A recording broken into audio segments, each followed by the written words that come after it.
You're traveling through another podcast.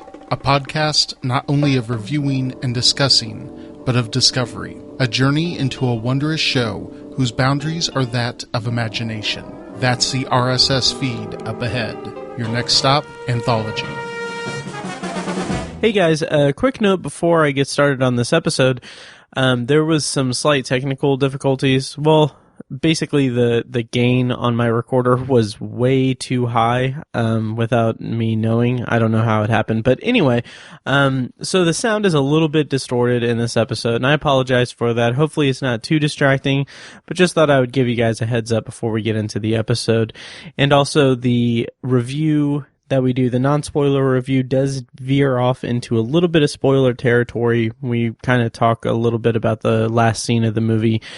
I think it's a little vague that it can be kind of okay, but I'll put another spoiler warning before the review just as a heads up.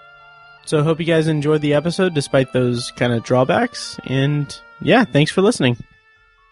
Hello and welcome to Anthology, presented by ObsessiveViewer.com. I'm your host, Matt Hurt, and if this is your first time listening, Anthology is a podcast where I review the Twilight Zone as a first-time viewer and other classic and contemporary science fiction anthology series. For archives of all of my episodes, visit AnthologyPod.com, and while you're at it, like the Facebook page at Facebook.com/AnthologyPod, and follow me on Twitter at OVAnthologyPod. If you want to contact me, feel free to send me an email at matt@ObsessiveViewer.com. Finally, if you'd like to support what I do here, you can become a patron at patreon.com/obsessiveviewer. If you pledge $1 on Patreon, you will get access to a backlog of tons of exclusive pre-show episodes recorded specifically for Patreon supporters spread across all three of my podcasts. Today on the podcast, I am joined by my friend and podcasting partner, Anthony, quote-unquote, Tiny Ramion, for a special Between Seasons episode of Anthology, in which we will be discussing the 1964 political thriller 7 Days in May, which was adapted by Rod Serling from a novel of the same name by Fletcher Nebel and Charles W. Bailey II. So without further ado, let me introduce Tiny. Hi, Tiny. Hey, buddy. Hey, how's it going? It's going good, man. Good. You are back. This is your third or fourth appearance on Anthology? At least third. Yeah. How does it feel? I think it's more than that. It might be fourth. Maybe. I know we did an episode of Black Mirror. Did we? That was wasn't that for this, or was that for Obsessive Viewer? That may have been for Obsessive Viewer. Oh, shit. But I know we reviewed, I don't remember what it's called, but I think it was science fiction theater, and it was about the guy who was at Pearl Harbor. It was the time element. The time element. And it wasn't science fiction theater. It was for Westinghouse Desilu Playhouse. That's right. Yeah, it was it was the kind of unofficial pilot of the Twilight Zone. So, okay, gotcha. Yeah, and that's one of the reasons why we talked about the Twilight Zone season 1 on we did, yeah. the CBS All Access show. That's right, yep. Yeah. And that was a good one. I was re-listening to that recently, and we talked for 2 hours. We did. So yeah, and one of the reasons why I'm bringing you on now for this episode, it's unique because this episode is not a traditional episode of the show by any stretch. Mm-hmm. But I kind of wanted the kind of symmetry, or I wanted it to be kind of a, apt thing to have you on, because you were on at the end of season 1 of the show to talk about the time element, like you mentioned. And I don't know, so right now in the show, I am finished with season 2 of the original series. And I kind of wanted that symmetry of having kind of the breakdown of, okay, I finished a season of the show, so I had my friend Brandon from Submitted for Your Approval on to kind of talk about the season as a whole, and then similar to how I had you on for the time element, I wanted to bring you back on to talk about something related to the Twilight Zone in some capacity. Mm-hmm. And so I kind of like this idea of having a one-off episode at the end of each season where I would have you come on and we would talk about something that Serling made that wasn't the Twilight Zone. Okay. So that's why I selected 7 Days in May, because I was very excited to see it, and and it seemed like something that you would be into. And totes. Spoiler, we were both into it. So, definitely. Yeah, so we'll talk about that. But I do want to kind of, before we get into the actual review and everything, I wanted to touch base with you about the new season of the CBS All Access show. You watched the first episode a night or two ago? I did. Okay. How'd you feel about it? It felt really good. Nice. Actually, I don't know if I can make the statement that I liked it better than almost every episode from season 1, but it would have been like it's like a top 3 of the new series. If that makes sense. Yeah, it was really great. I love Jimmy Simpson anyways, but then just him really doing the lion's share of all the acting, really. It just made me like him being the focal point of an episode of television. Yeah. I was a big fan of that because he's such like a supporting character actor, you know, like you never really see him star in anything. Yeah. So to see him be like the main guy, I really dug that. I know he was in an episode of Black Mirror. Yes, he was. He was great in that. But again, he was great. He's like a supporting character. He's been on so many things. But yeah, so it was cool to see him in that. And nice. Not to get into the episode, but like I think my favorite thing about it was the amazing chemistry that he and Gillian Jacobs had. Yes. With their voices. Yeah, that was like really amazing. And just the visual acting from Jimmy Simpson. Really great. Just a well-crafted episode. Really good writing too. Yeah. Oh, I agree. Loved it. I kind of saw it coming in a way. Oh, really? But it didn't spoil. Like it didn't make it any less awesome. Nice. You know? I mean, I reviewed it, so you can check out the review and everything. I will. Hint, hint. No, I'm actually really proud of that review. I kind of because when I review the new series, and by extension, like recently when I've done the original series, like I have really tried to just dive as deep as I can into it. So it's a ton of work. Yeah. But I'm really proud of the finished product because, like, I don't know, it's fun to be able to just dissect it the way that I do. But yeah. So I don't know. I'm curious to.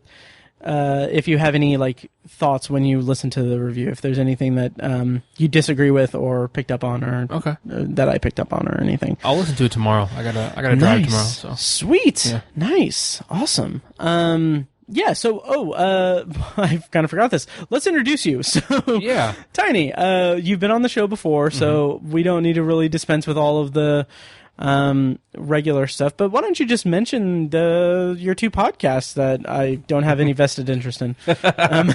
So the 2 podcasts that I'm on are The Obsessive Viewer, where we talk about movies and TV shows, mostly like kind of review stuff. We do some topic stuff every once in a while, but that's kind of how it started. But we've really mostly gotten into reviews and sort of just talking about stuff that we like, and we do a segment called Potpourri, and sometimes we'll do a whole episode of Potpourri where we talk about stuff we've been watching or stuff we're looking forward to. So that's a really fun movie and TV podcast we do. And then, was it 3 years ago, we started Tower Junkies? 3 years ago. 3 years ago. 3 years ago. 3 years ago in like a couple of weeks. Okay, nice. Yeah. We started Tower Junkies, which is our Stephen King podcast. Somewhat focused on the Dark Tower series. Occasional focus. Occasional focus on. I'm actually really happy that kind of morphed into a general Stephen King me too. podcast. I think that makes sense. And I don't think there's anything wrong with the title. No. Calling it Tower Junkies or whatever. So. Yeah. But yeah, we, that's been a really fun podcast. We've been doing, I think the last like 6 or 7 episodes we've done, it's been Tower Junkies. Oh yeah. And I love it. We're both huge Stephen King fans. We talk about the books. We talk about the TV shows that have been adapted from his books and the movies. And there's just so much content from that man's brain that we had to start a podcast because we're such big fans. And it's insane. It's really fun. Yeah, that's been a lot of fun over the last several months. We've been doing Tower Junkies episodes left and right. So yeah, well, that sounds amazing, Tiny. Yeah. No, it's funny because we just finished. If you guys are interested in checking out Tower Junkies, of course, you know where to find it. But we just finished our season 2 review series on Castle Rock. And since I'm insane, I've made a master list of all the potential episodes that we can do for Tower Junkies on the website. And it's just like I get so much satisfaction out of being able to like look at that master list and see that we've covered all iterations of like The Shining, and to see that we've finished our review series on Castle Rock, and it's really satisfying. Like I don't know, it's a lot of fun. I'm really glad that we're doing that. Absolutely. Yeah. Yeah. So Anthology, are you a fan of the show? Yeah, Okay, cool. I haven't listened to a lot of it because I, like you, have never watched the Twilight Zone. Right. Yeah, that was going to be one of my next questions, but yeah. Yeah, I have not been a good fan about watching the show, and like I don't want to listen to your review if I haven't seen the episode. Right. So it's something I got to get on. And you know, the Twilight Zone's a big blind spot for me. Yeah. So, yeah. I am obviously 2 seasons into the Twilight Zone, the original series, and I've devoted a very large chunk of my life to it. Even if you don't listen to the show, I recommend watching it. Just watch it as much as you can because it's so freaking good. Everything I've seen, I really liked. Yeah. Yeah. I recommended that you watch The Obsolete Man. Did you ever end up watching that? I have not watched that yet. Okay. It's really good. Okay. Yeah, cool. So, that was going to be my next question. Like, how much of the Twilight Zone have you watched since your last appearance on the podcast, if any? Well, I don't think I've watched any. Oh wow, okay. I know, I'm like I said, I'm a terrible fan. Yeah, I don't know why. I don't have an excuse really. I just haven't watched it. Nice. Do you think is this conversation going to push you toward picking it back up, or is it something that you'll just get to when you get to? It really should, because I just love that Netflix, you can like download episodes and just have them on your phone. And I've been watching a lot of stuff on my phone lately. So I should start doing that, just throwing a few episodes on my phone and just having them there. And when I think about, I need to watch that, and I'll just watch it. And nice. That's what I should do. I definitely recommend it. Yeah. Especially because, it's like 25-minute episodes at most, and just there's so much packed into it, and get to kind of not to jump ahead too much because I have other stuff I want to mention. If you liked the dialogue and the writing of 7 Days in May, there's a scene, we'll talk about it, but there's a scene where I was just like, Rod Serling is just brilliant. I don't know how much of it was from the book, but the way that he handles just people talking and interacting with each other, it's this weird meld of taking what could be a pretty dry but still dramatic situation and creating tension just through dialogue and interaction, and some of that is on John Frankenheimer, his directing, and the performers, but also just giving the information in such an approachable, straightforward way for, it's a political thriller, and I did not feel bogged down by any kind of too inside thing or too much information about, the details of it. It's just very straightforward and everything. So anyway, if you liked that writing style and the dialogue and everything, I highly recommend The Twilight Zone, because he wrote 90-some% of the episodes. Right. Yeah. Yep.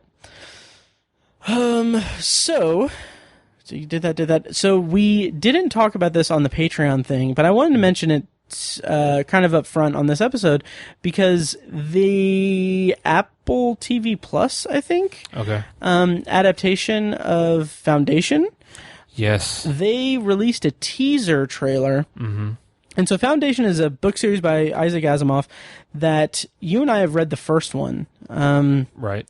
I haven't read any more, and I don't believe you have either. I have not. But we talked about it on Patreon at one point, and then kind of by happenstance they released this teaser. What did you think of the teaser, and are you excited for Foundation? I am really excited for it. I wish it wasn't on Apple TV.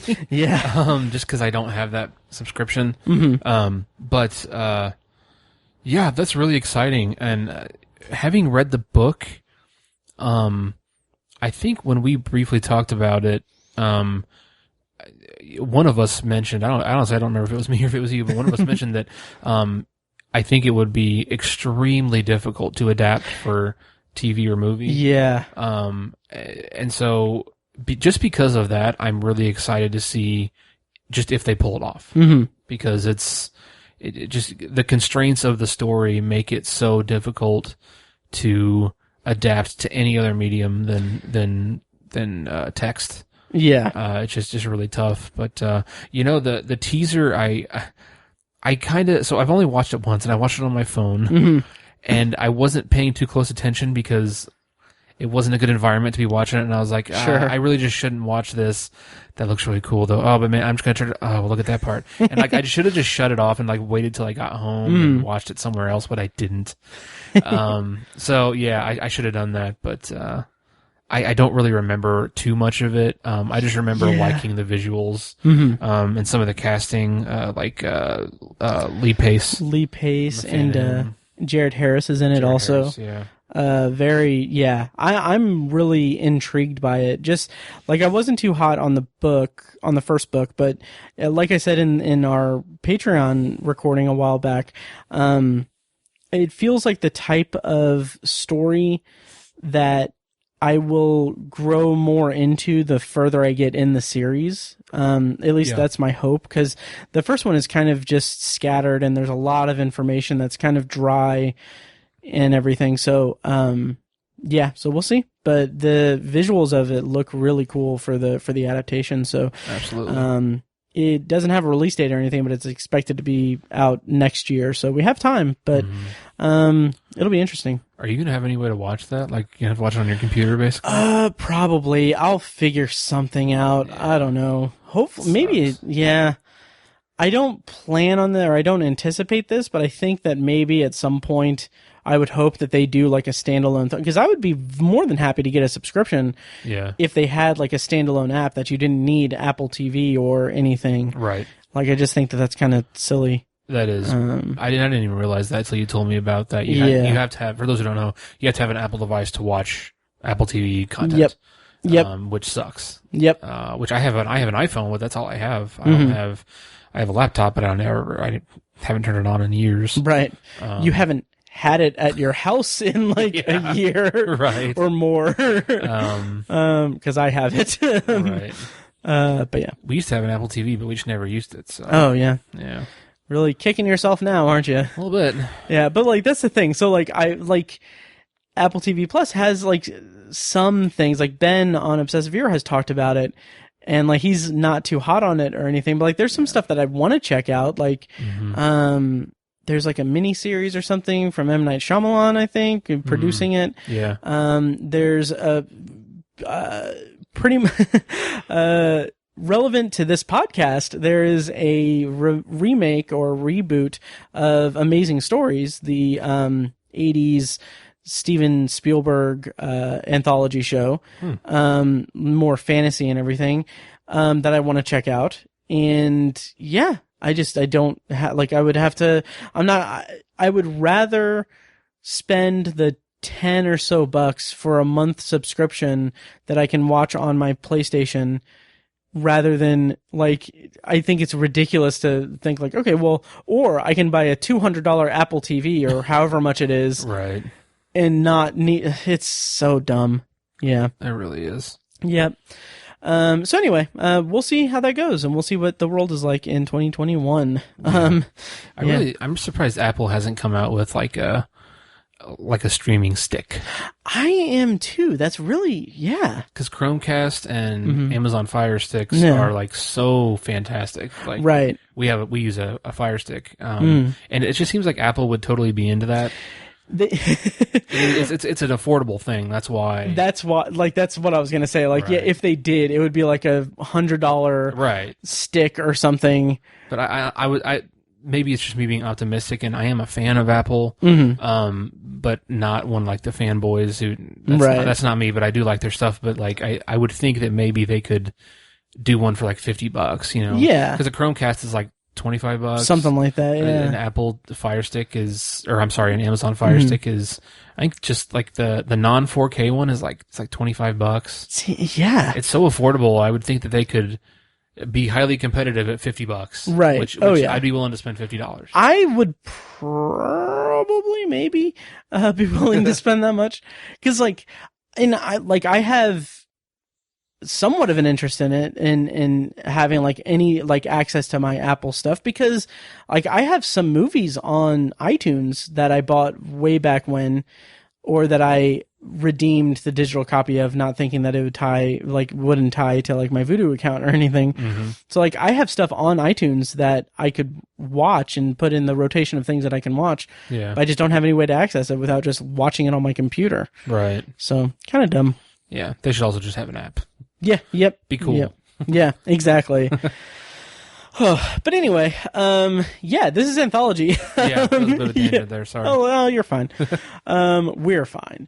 So, Tiny, let's go into our review of 7 Days in May. Let's. And let's delay it just a little bit further and say, so we've covered that you haven't really watched that much Twilight Zone. Mm-hmm. You've seen the time element because you were on for that, which I don't remember much of that review or the episode. Yeah. But I think you liked it. Oh, I did like it a lot, yeah. Okay. And then you've seen Planet of the Apes, right? The original, no. Really? Actually, I've just seen the James Franco ones. Those are all I've seen. I didn't even see the shitty Mark Wahlberg one. I've never even seen that one. I've never seen any of them. It's never been my thing. Okay. Holy crap. Yeah. Because so in the sphere of Twilight Zone podcasters, there's Tom Elliott, who I've mentioned on the podcast before. He does the Twilight Zone podcast. Okay. He's kind of like he's been doing it for a long time. He's very good, but he has a point of saying in several episodes, he mentions that he considers Planet of the Apes, which Rod Serling co-wrote or had a writing credit on. Okay. He considers that to be like the one true Twilight Zone movie. Okay. So that is interesting. Yeah. Wow. Yeah. Wow. I did not know that. Interesting. Yeah, I've just never, for no particular reason, I probably like them. I've just never watched them. Wow. Yeah, it's very good. Nice. So how many are there that? Oh, there are a ton. It's like maybe, if you don't count the revival or the James Franco one, or James Franco was just in one of them. Right, he was. But I want to say there's like 7, maybe? Really? Or maybe not. Wow, I thought there was like 4 or 5. There, it might be. I know like way back when in like 2014, I did a review series of all of them. Okay. On the website. But yeah, it's interesting because like Planet of the Apes, it's very similar to a season 1 episode of the Twilight Zone. Oh, okay. I shot an arrow into the air. For the most part. There's 5. 5, okay. Yeah, Planet of the Apes, Beneath the Planet of the Apes, Escape from the Planet of the Apes, Conquest of the Planet of the Apes, and Battle for the Planet of the Apes. Right. Yes. Yeah, so anyway. Yeah, I've seen the most recent trilogy, Rise, Dawn, and War. And those were the first one. They were really good. I liked those a lot. Me too. So, yeah, that's. I didn't realize that Rod Serling wrote them. Oh yeah, well he wrote the first one. He wrote the first one. And I think it was like a co-writing credit. Okay, gotcha. I didn't realize he'd written that. Yeah, but it definitely has that Twilight Zone feel to it. Okay. Really good. I think you'd really enjoy them, and like some of the sequels are pretty decent if I remember correctly. Okay. Yeah, pretty cool. So yeah. All right. So yeah, with that out of the way, let's talk about 7 Days in May. Yes. Suggesting, Mr. President, there's a military plot to take over the government. This may occur sometime this coming Sunday.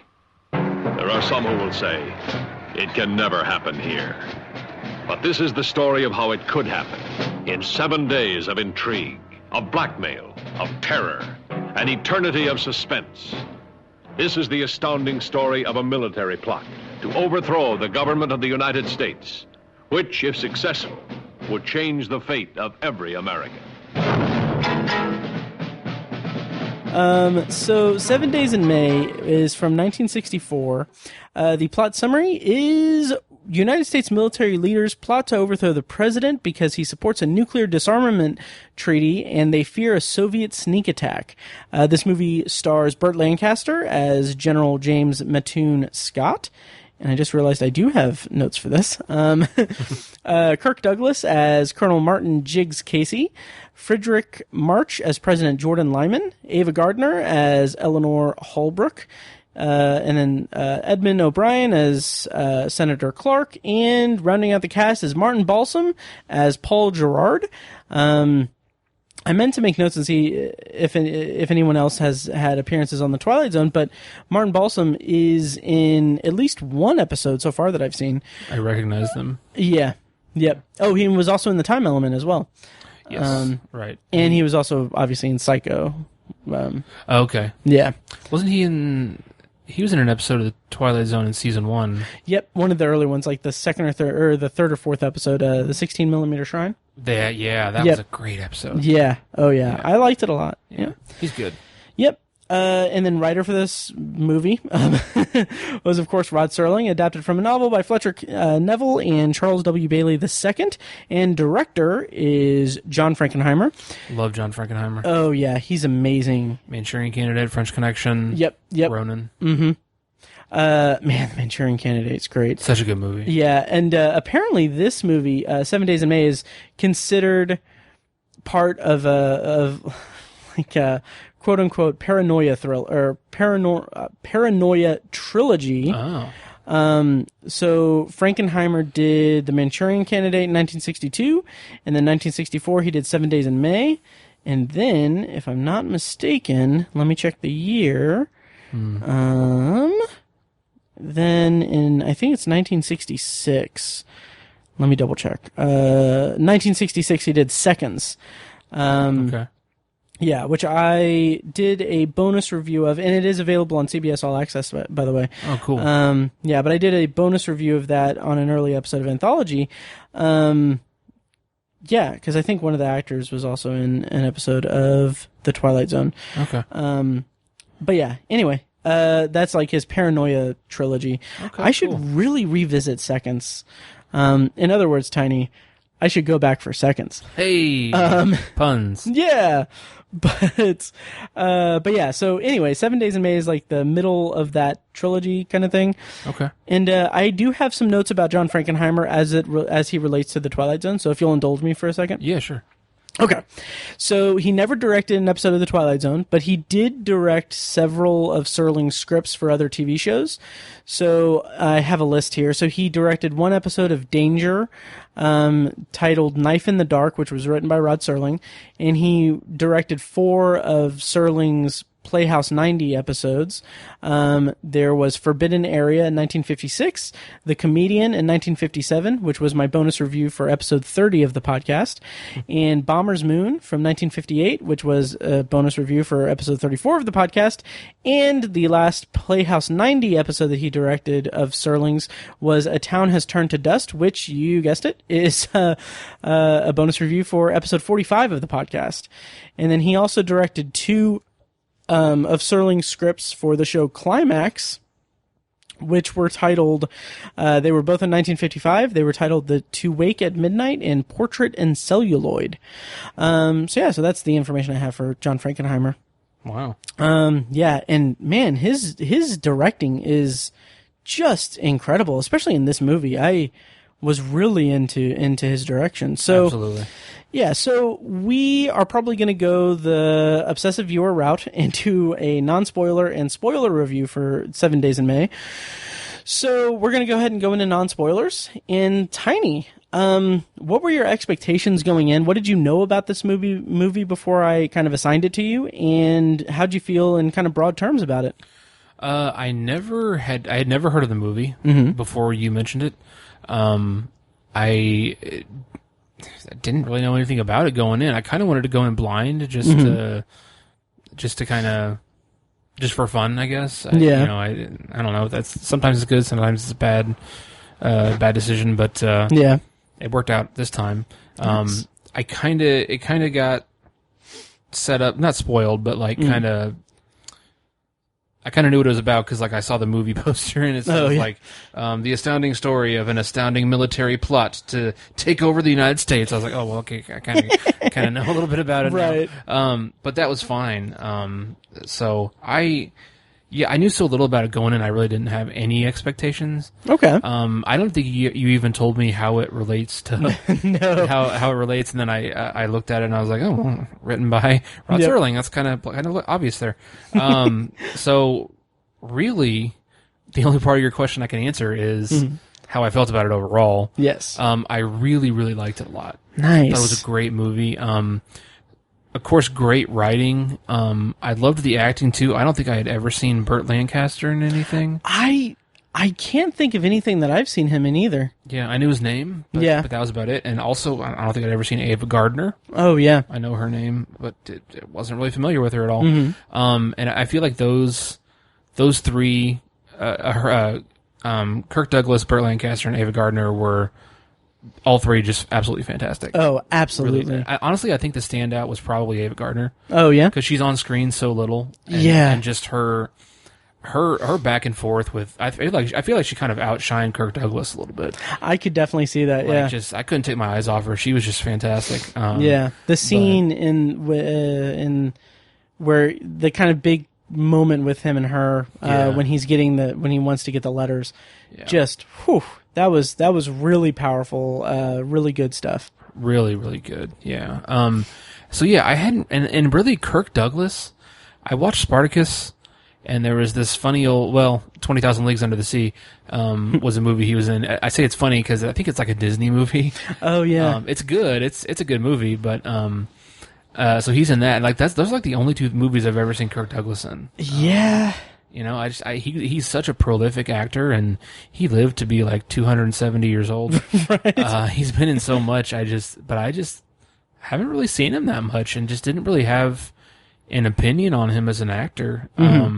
But this really blossomed my opinion of him. I thought he was great in this. Oh yeah. It was good to see him in a leading role. And his character was so fun because I feel like he was very non-committal to things. Like he was such a cautious actor. Like amongst this plot. Yeah. Like, he wasn't like playing both sides, but he was just so delicate and just like, the parts where he's talking, like you used the word tension when you were talking about the movie earlier, and that's just the best adjective for this movie. It's so tense. Yeah. 'Cause it's really just people talking for 2 hours. There's not really action in this movie. But I think so much of that tension comes from the fact that Jiggs, the character of Jiggs, played by Kirk Douglas, is just walking this tightrope through the whole movie. Yeah. Really impressively. That was one of my favorite parts of it. Just overall, a really well-crafted movie on so many fronts. Great acting. Loved the writing. Super good dialogue. And Frankenheimer did some good camera work. And some nice directing. I really, really like this movie a lot. Me too, and it's something that has always been on my radar since starting Anthology, of course. And I think more so than some of Serling's other projects and everything. I've just been very interested in it because Serling had such a strong grasp of how to articulate like the era that he lived in and the threats and the fears and everything. And of course, the majority of my what's the word I'm looking for? My gateway into that, or the majority of my knowledge of his style in that fashion, is through the Twilight Zone and through genre and through science fiction and fantasy. And so seeing like a straightforward, dramatic thing in which he wrote out all the beats and everything. Granted, it's adapted from a book, but I don't know how closely it is to the book or anything. But just like I said, the way that he is able to just take these kind of, I don't necessarily want to say complex, because it's not really that complex in terms of the plot and everything. Yeah. But it is somewhat far-fetched or outside what would otherwise be outside the realm of possibility. Or I don't know. he takes the concept and he boils it down to a point that is very much approachable and believable, and that's complemented very well by the acting as well. Like I said, there's a scene where Kirk Douglas and Martin Balsam and the guy playing President Lyman are in Friedrich March are in, I think it's the Oval Office, or they're in the White House, and they're talking, and it's where Jiggs is he's outlining what's going on. He's telling his concerns to the president. And to your point, Tiny, about how Kirk Douglas's character is non-committal and how his style is just so much, like you said, non-committal and everything. What I loved about that is that he is putting forth this, he's just sharing this information. And like he even says repeatedly in that scene, he says, the president is just like, all right, cut to the chase. Like, right, what's the bottom line? Yeah. And he's like, I don't know what I'm trying to say. Yeah.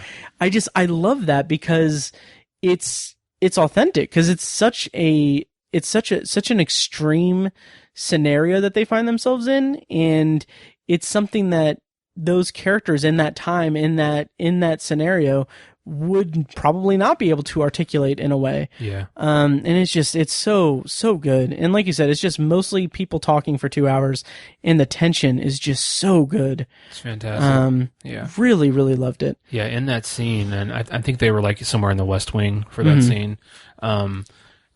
What's so cool about it is he's basically just like stating these facts. Yeah. And he basically wants the president and his, I guess Martin Balsam was like his chief of staff, I think. Yeah, or some kind of aide. Yeah. He's basically like, can you put this together? He's like giving these facts, and he's like, you should be able to put together what I'm laying out here, right, without me coming out and saying it. And that, I just loved the writing, and the craft of that scene was so good. Yeah. But another cool thing about the movie is it felt like very kind of Shakespearean drama to me. Yeah. Like Coriolanus or something, or even a little bit, not necessarily Macbeth-ish, because there wasn't any like mysticism or magic or anything like that. But yeah, just because of the mutiny and the military side of it. Yeah. Had that feel to it. It does have that feel of like the structure of like a tragedy, a Shakespearean tragedy, right, to an extent. Right. Just really, really good. And what I loved about it is that there are like the tension is pretty palpable throughout it. And when the release of that tension, like, or the kind of crescendo of each tense encounter and everything, like you said, there's very little action of any kind in this movie. And when there is action, or when there is something that would be a boiling point of the tension that's mounted throughout the movie, it's off screen. Right. Like, we find out off screen things that happen, and like the structure of that and the way that is utilized is that puts all of that takes what would have otherwise been like a thriller, like a thrilling, like action set piece, or like a shock thing in terms of narrative. It flips that, since we don't see it, and it just creates this scenario where instead of us being like shocked by something happening, it's more of we're sympathetic to the characters who are learning this information after the fact. And we're trying to we're figuring out like, oh, okay, well, this is the next phase of this plot that's going on. And now, instead of like being reeled by something that would have been like nowadays a big blockbuster kind of set piece, we're kind of just with the characters in learning these facts and reacting to them, and we're anxiously awaiting like the next phase of what they're going to do in order to stop it. It's very like it feels so steeped in obviously the Cold War and everything. Like it's all like possibility and like what could happen with limited intelligence in terms of like what the different pieces are on. Like, instead of being like a plot that's unraveling where you see the pieces on the board and you're moving them into position and stuff. It's like it's steeped in this Cold War era where we don't even know what pieces are on the board or where they're positioned, but we need, like, the characters need to position themselves in a way to, you know, prevent something disastrous from happening. Yeah, I really love that. Yeah. It's also, I think one of the cool things about it too is the fact that it came out in 1964, so this was like probably not even a year removed from the Kennedy assassination. Yeah.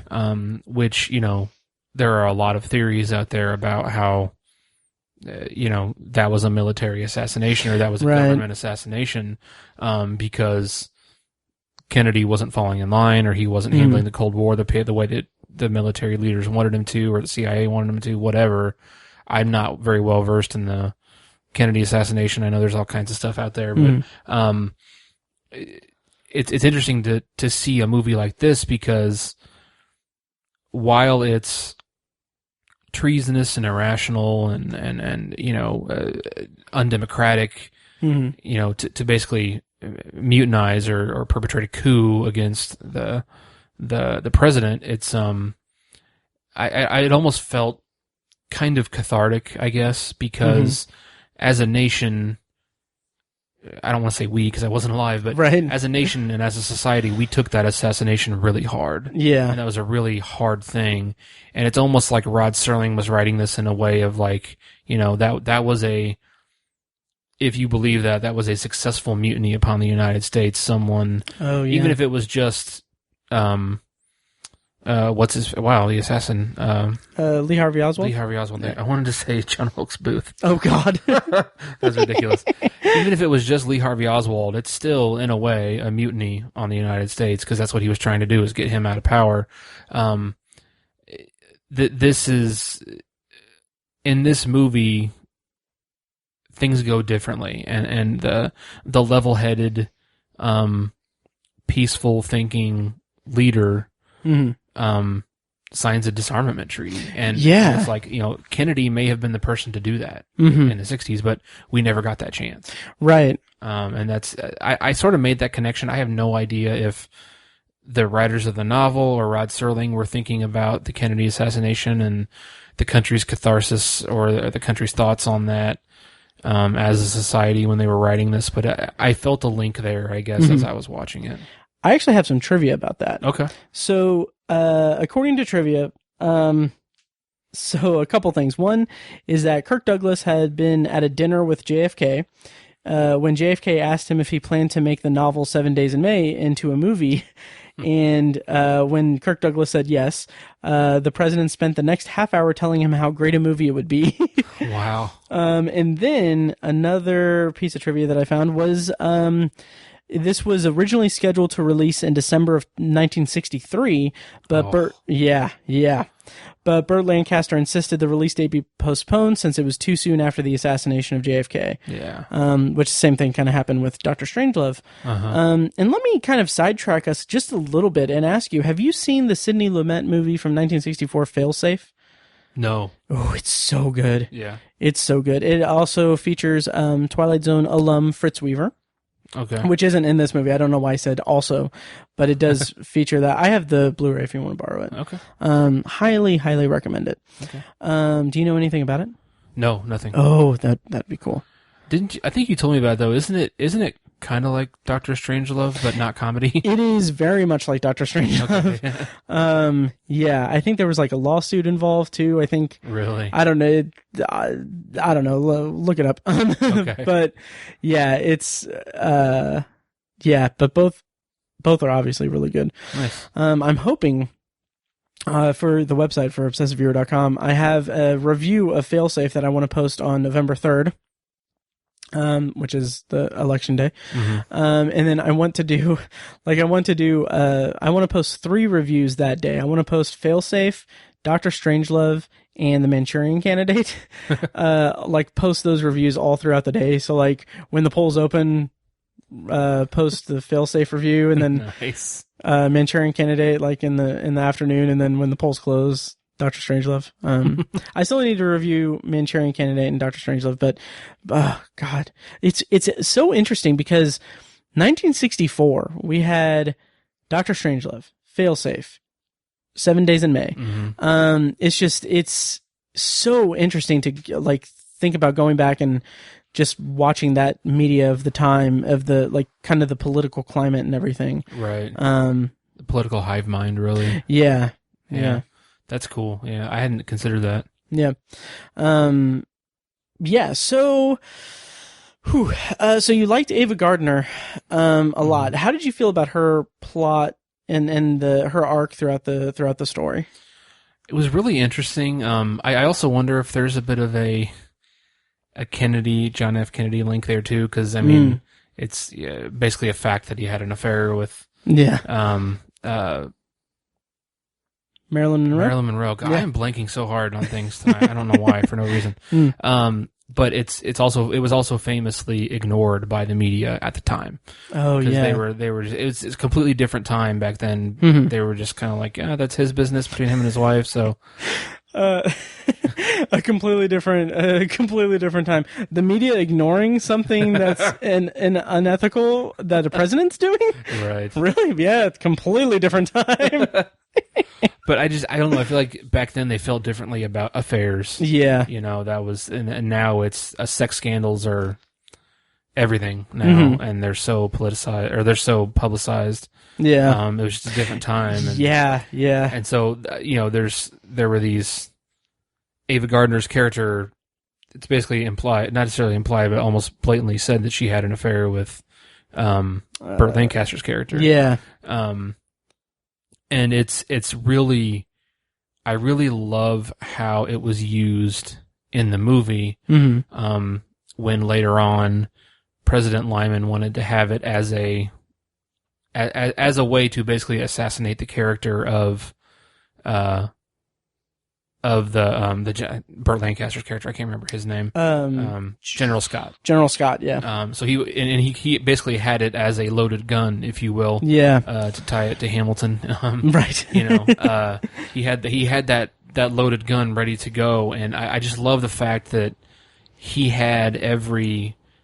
President Lyman had every right to just fire that gun and as a form of retribution or revenge or just flat out character assassination against him, but he chose not to. I think speaks volumes to the character of President Lyman in the movie. I feel like Frederick March is a little lost as President Lyman. He's a little bit lost in the shuffle in a way as a character. Like he's just he feels like such a reactive character throughout so much of the movie. Yeah. He's really just kind of not barking orders, but just kind of throwing orders, and he's not particularly likable either. Right.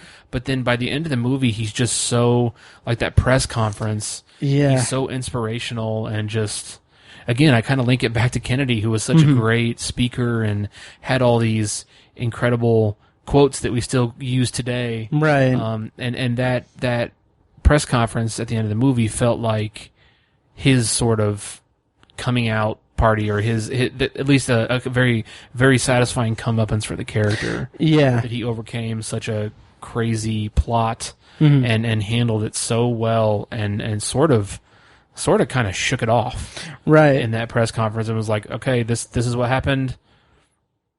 We're done. And I don't know. It was so definitive. I loved the writing. Yeah. I'm trying to think, should I put a spoiler warning? And you were asking about Ava Gardner. I kind of spun off into something else. But for me, Ava Gardner, I just loved her performance. I mean, and it's funny because she's one of those classic like Hollywood bombshells. Like she was really known early, at least as far as I know. I've never seen her in anything other than this. She's known as a beautiful kind of sex symbol woman. Yeah, and obviously she's very beautiful in this movie, but that just had nothing to do with why I loved her in this movie. Yeah, and even though like even her arc throughout it is integral to her arc is this affair subplot that happens and has happened in her past. Like, it's not like a sexualized thing or anything. Right. It's very much just a political maneuver that that is used kind of against, or potentially used against the people plotting against the president and everything. Right. And it's funny because her character is kind of I don't want to say she has a bit of a reputation or a past of being kind of vixen-like, kind of a I don't know what the term is I'm looking for, but just kind of a woman who has affairs with powerful women. Right. Like, she likes to be associated with the power. I don't know what it is, but she has that appeal to her, or that characteristic. But it's funny because she's also clearly very intelligent, and she's able to like feel out the progress that's or like where the relationship with Jiggs is leading. Yeah, like the way she figures it out and kind of and gets so offended by it, you know. Yes, like she's totally being used in that scene, and she just her reaction to it. And great. I love the way that plays out, because that is one of the more one of the more like stage play type encounters in the movie. Yeah. I love that because there's this confusion, or there's this misunderstanding to an extent. Like, he is using her, right, and everything, but she thinks that he's using her to get dirt on the general, where he's using it to save democracy, right, and prevent a coup. And it's like, it's such an interesting, again, balancing act between that, like having these characters that are reacting to a situation, but are reacting to it from completely different viewpoints, right, and reacting to completely different situations than what they're actually in. And it's a really just intricate kind of plotting, and from a dialogue perspective, it's just very just fulfilling and satisfying. It's just so good. Yeah, and I love Kirk Douglas in that scene too, because he's playing the role of the good soldier. Yeah, he's doing the hard job, the dirty job that and President Lyman even says that it's like a thankless, dirty job. And he decimates and ruins his relationship with Ava Gardner's character, which is Eleanor. He ruins his relationship with her to protect the president. Yeah, and he, like I said, he's playing the role of a dutiful soldier and a good soldier, and it doesn't change the fact that it's really tragic. Yeah. Oh, absolutely. Because clearly he has feelings for her. Yeah. So let's talk about. Well, I kind of want to go into spoilers. We've touched on spoilers a little bit here, so hopefully it's not too spoilery. But let's go into spoilers for 7 Days in May. Are you ready? Yeah. Okay. Cool. I thought we kind of already spoiled some of it. We kind of did, so I'm kind of curious. It was hard to bounce into that. It was. Oh, you're fine. Yeah.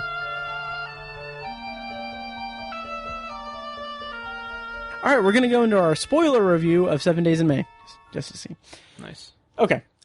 So there are some pretty big things that happen. So there is, I think it's Senator Clark is pretty much abducted and held in captivity in that secret base. Martin Balsam's character is murdered in a plane crash. Yep. And Burt Lancaster is just an imposing guy. So let's talk about those kind of elements of this movie. Let's start with Martin Balsam and the kind of emotional crux of the movie, where Lyman finds out that he has died in a plane crash. And this comes after he has that meeting with, I can't remember his name, where he's getting the information, or he's trying to get information, and then he threatens the guy, and it's such a cool moment for Martin Balsam. I'm a huge fan of Martin Balsam. He's really good. Everything I've seen, he's amazing. Yeah. And he does this, and then it cuts away, and then we don't see him again at all until we find out that he died in a plane crash. And it's just so, I love that element of the story, because it's showing the kind of overpowered nature. Like, the stakes of what they're up against are massive. And like, even though this is kind of a type of these days it would be kind of seen as a narrative kind of cliche to an extent. Here it's so much more powerful and palpable because these characters, like, it's a conspiracy. They are up against something that they don't understand, like, meaning the president and Kirk Douglas and Martin Balsam. They're up against something that is whispers, and it's something that's not really that they don't have the hard facts of it. So when they have, like, one of their team murdered in an accident, it's like it just brings home the gravity of what they're facing and what they're up against and what the country's up against. So I just really appreciate that. How did you feel about it? Did you kind of see that coming, or how did you feel about it? I didn't really see it coming, but what I think is interesting about the tone of the movie is I feel like that moment where Martin Balsam's character is killed is really a turning point, because I feel like early on, the first act or two of the movie, President Lyman, like I said, is not very likable, and I feel like the cards are really stacked against him. Yeah. As far as whether or not this disarmament treaty was a good thing. I feel like even from the standpoint of the audience watching the movie, you don't necessarily think he's wrong, but it's like everybody else in the movie thinks he's wrong. Yeah. And like he hasn't really presented a very good case as to why the disarmament treaty was a good thing. And so in a way, you're not necessarily condoning what General Scott and the Joint Chiefs are doing, but you understand it a little better. Yeah. But then I feel like after that murder, when Martin Balsam is killed, I feel like it really shifts. Like you really, because obviously they've taken it so far that they're willing to kill an innocent person. Right. And that's what I love about that. It really ushers in the third act in a beautiful way and really flips the tables. Yeah. That was so great because, like you just said, Burt Lancaster is very imposing. I feel like his imposing nature takes over in that third act. Definitely. And he just becomes a stalwart, will not back down, even when he's defeated kind of person. Yeah. And he loses his credibility after that, and I'm just like, okay, like I'm not in favor of mutiny or coups, despite how much I don't like our current president. But like I said, you empathize to an extent. Yeah, you can definitely see the perspective that he's coming from. Right, even though it's a good perspective. Yeah, and it's really just the strength of the writing, of course, but it's also just what you do best with. Like, the best way to showcase a villain is, like, the villain is never the villain of their story. Right. Like, they're the hero of their story. And, like, what I love is also another way that it's kind of flipped around a little bit is that kind of big climactic scene with Lyman and oh my God, what, Scott, where they're having their confrontation and everything. It's like, that's where the gloves are coming off. Like, Lyman is just point blank telling him, like, hey, you're a megalomaniac. He's also appealing to, like, his sense of duty and upholding the Constitution and everything. Is like, this is going to destroy the country to do this and everything. It's such an interesting, again, I use this word frequently, but an interesting balancing act. And it's so satisfying, just everything about it. Yep. I really loved it. I also love the kind of final confrontation between, Jiggs and General Scott. Yes. So it's fun because I feel like that set piece, where, I don't know what, it's at the Pentagon, and it's like, there's like that gate that Jiggs goes through several times in the movie. Yeah. And there's like that changing clock, which I nerd out a little bit because I think that's like a time, what's it called? Like a time recorder machine. Like, like the company I work for started out in that. Nice. And I was like, I wonder if that's like a simplex time recorder machine. I don't know. That's awesome. It's just, they showed it so much in the movie, and I feel like it was modern technology for the time. They're like, look how cool the Pentagon is. Look at this clock. Oh, yeah. With the date and the time. It's cool. But anyway, so that set piece was really cool, and I love how they just basically cross each other's paths inadvertently, and they have this little confrontation, and I just love how Jigs really had the upper hand. I don't even remember what he said. Very well. I remember what he said. Yeah, what exactly did he say? I'm looking up the actual quote because it's so just beautiful. Let me try to find it. Hang on. Because his character, Jigs, is a little... He's criticized for walking a tightrope and not taking very... not taking extreme opinions on anything, or not voicing his opinions on things, right? And being kind of a centrist and sort of indecisive, if you will. But the way he played it ended up working out. Yeah. Oh, so absolutely. He really has him in that moment. I can't remember exactly what he says though. So he says, Scott says something to him, like he basically is insinuating that Jigs is Judas. Yeah. And then he says, like, Judas, right? And then Jigs says, yes, I know who Judas was. He was a man I worked for and admired until he disgraced the 4 stars on his uniform. Yes. Just so beautiful. That's awesome. And then Mike drops and walks out. Yep. Oh yeah. Great. He dabs on his way out too. Oh my god. But yeah, it's really satisfying.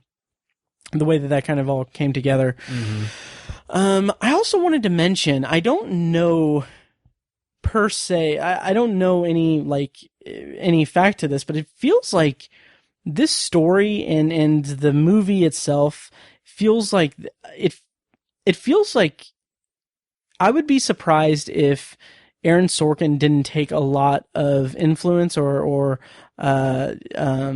inspiration from this movie when making The West Wing. Yeah. It has just such a West Wing feel to it. Even out of the president's name, Lyman. Right. Exactly. Yeah. So yeah, I don't know. I thought that was pretty cool. Both kind of deal with idealistic presidents. I definitely thought of The West Wing a few times. Yeah. Yep. And yeah, to your point of how this is going to be just a stupid jab, but when you said that, everyone else just doesn't like the president in this movie, and it's like, the opening scene, like the opening scene is protesters outside the White House and them looking at the newspaper saying that he has a 29% approval rating, which is insane. Right. And then my quick jab was going to be like, and he's not even in the bunker. So nice. Yeah. I guess he didn't have to inspect it that day. Yeah. But, fuck. Jesus. Yeah. Let's see. So what else can we talk about in this movie? I sort of am, I'm sort of thrilled by the idea of military leaders getting into politics. Oh, okay. Running for office, because I feel like that's obviously our first president of the United States was the general of the army. Mm-hmm. And up until I've seen Hamilton. Right. Even up into the 20th century, Dwight Eisenhower, was I think our last president who was a general. I know like John F. Kennedy was like a captain in the Navy, and like a lot of presidents have had military service, but as far as like a true, like Eisenhower, like he led part of the European front in World War II. Like he was like a 4-star general. And I feel like we've just gotten really far away from that. Like you never really hear about that anymore. Right. I think a few years ago there were some whispers about Petraeus maybe getting in the game. And then I think, wasn't there talk about Colin Powell? Yeah, Colin Powell's been mentioned several times back in the day, or back in the 90s. And then wow, who was Trump's guy that he fired and now is speaking out against him? I can't think of his name.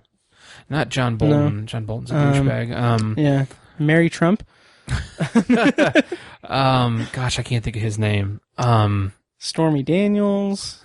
Roger Stone. It's killing me. Oh no, he's buddies with Roger Stone. I can't think of him. Wow, but he was part of the Trump cabinet, and he's a very level-headed guy.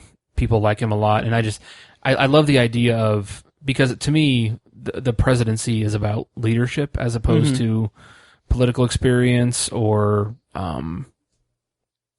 anything really. It's just about being a good leader. Like George Washington didn't really know anything about politics. Right. He was just a really good leader.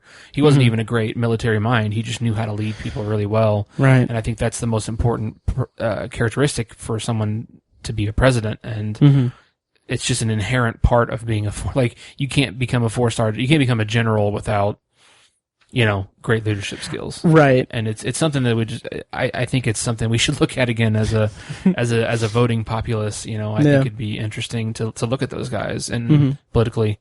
And there's a great example of it in this movie. Totally. I was gonna make a stupid Kanye West joke, but well said. Well said. Yeah. So does this movie make you want to, should we wrap up first of all? Yeah, sure. Okay. So does this movie make you want to seek out more of Serling's work outside of the Twilight Zone? Does it make you want to watch more of the Twilight Zone, and listen to my reviews? It definitely makes me want to watch more, definitely makes me want to watch more Twilight Zone. Nice. Yeah. Because every time I watch something that Rod Serling wrote, I'm like, man, this is great. Really good writing. And I always end up liking it. And I feel like with older stuff, black and white stuff, I just have to be in the mood for it. Like, for some reason, it can really take me out of a movie or a show or whatever. I don't know why, but I think that's why I've sort of avoided or not really dove into the Twilight Zone. Interesting. But again, I always like it when I watch it, so it's really not a good excuse. But yeah, I definitely need to up my game. Yes, and I will say you have hours and hours of back podcasts to listen to. I do. But no, I highly recommend it, of course. I definitely recommend watching Planet of the Apes as well. Honestly, it would be kind of cool of you to kind of watch like a handful of episodes of the Twilight Zone and then take a break and watch Planet of the Apes, and then I don't know. Okay. Yeah. I have no control over what you do with your media, so I can't dictate how you watch things. But, but I will let you borrow Failsafe if you want to. Nice. Yeah. I was trying to think of General James Mattis. Oh, okay. He was Secretary of Defense. Okay. Which I think Trump's been through like 7 of those so far. So it's hard to remember exactly what his title was, but yeah, that's what I was thinking of. Right. Oh, Jesus.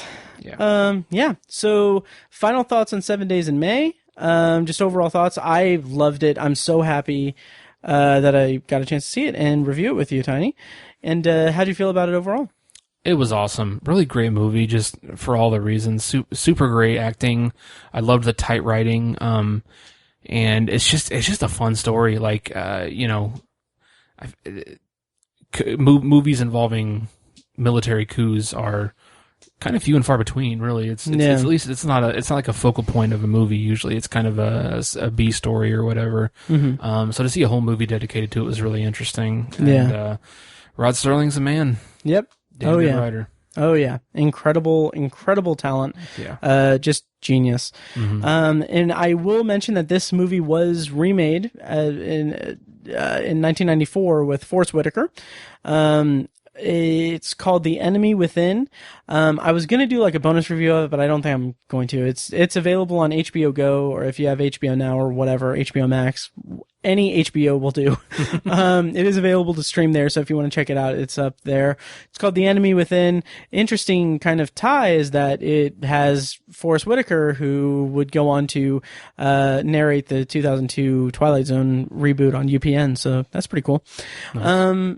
So having said all that, I think that'll do it for this episode of Anthology. Tiny, do you want me to tell you what I'm going to force you to watch and come on and be a guest on next time? Okay. So this is going to be like in a long time. Okay. But it's a movie that is on my Vudu account, but basically it is a movie written by or co-written by Serling. It is called The Rack, and this will be after I finish season 3 of the original series. Okay. So it'll be a while, but I'm very excited about it because I think you'll dig it. It's got Paul Newman and Edmund O'Brien, who was in 7 Days in May as well. He was Clark, the senator. Yeah. Clark.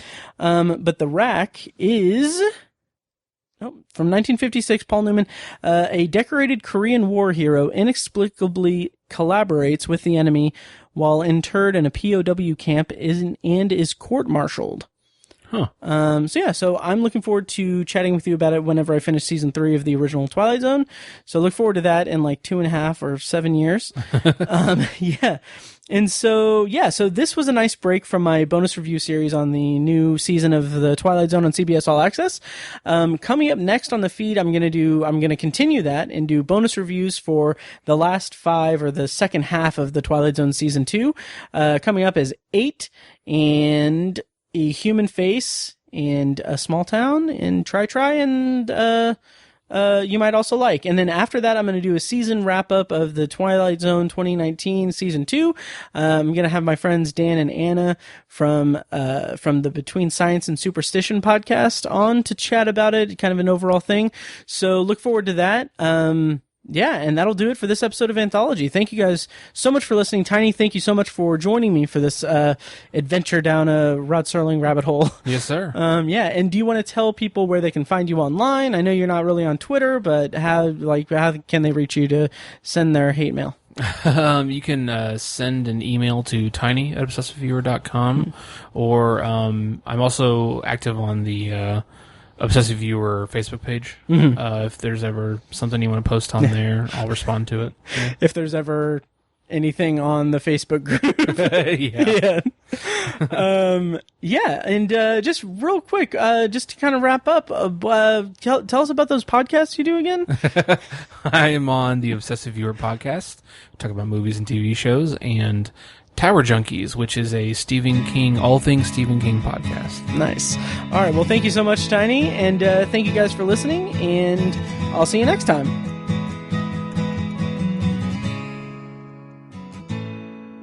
And now, here's a short clip from our Patreon exclusive RSS feed. To hear the full clip and more exclusive Patreon content, go to patreon.com/obsessiveviewer and become a patron at the minimum rate of $1 per month. Thank you and enjoy. And I didn't think anyone was there. Mm-hmm. Oh, no. And so I was literally sitting there, like, looking at this fire panel, and I was like, da-da-da-da-da, da-da-da-da-da-da, like, not super loud or anything, but just kind of to myself. Mm-hmm. And then, like, this dude just walked right by me, and I was like, oh, hey, how's it going? What's up, man? Just kind of played it off. Like, I was like, oh, fuck, he probably doesn't watch Hamilton. No. When I just picture when he's out of earshot, you probably are like, you'll be back. John Adams. Good luck. Good luck. Anthology is edited and produced by Matt Hurt and presented by ObsessiveViewer.com. For a full archive of our episodes, go to anthologypod.com/archive. You can also like the Facebook page at facebook.com/anthologypod and follow the show on Twitter at OVAnthologyPod. If you enjoy the show, please take a couple minutes to leave us a rating and a quick review on Apple Podcasts. This is the easiest way to support what we do, and all it costs is a little bit of your time. If you'd like to donate to the podcast, you can make a PayPal donation at anthologypod.com/donate or support us on Patreon for recurring donations and access to commentary tracks and B-roll audio recorded exclusively for patrons at patreon.com/obsessiveviewer. Every donation goes toward paying the fees to keep the podcast running and is greatly appreciated. Official Anthology merch, including shirts, mugs, phone cases, and more, can be found in the Obsessive Viewer's TeePublic store. You can find a link to the store in the show notes of this episode and at anthologypod.com/donate. Or you can simply search for Obsessive Viewer at tpublic.com. For information about the Obsessive Viewer's annual live event showcasing short horror films from local filmmakers, check out shocktoberinirvington.com. And for an archive of all our events, as well as news about potential future events, head over to obsessiveviewer.com/live.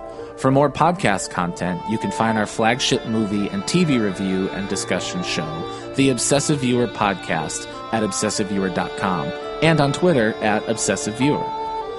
You can also find Tower Junkies, a podcast where Matt and co-host Tiny share their love of all things Stephen King and his magnum opus, The Dark Tower series, over at towerjunkiespod.com and at towerjunkiespod on Twitter. And finally, check out The Secular Perspective, Tiny's side project podcast, which tackles current events and life's big questions from the perspective of secular hosts Chad and Amanda at thesecularperspective.com. Bumper music for this podcast comes courtesy of As Good As It Gets, which can be found at facebook.com/asgoodasitgetsband. You can also find As Good As It Gets music on Spotify, Google Play, and iTunes. Thank you so much for listening, and we'll see you next time. Kitty!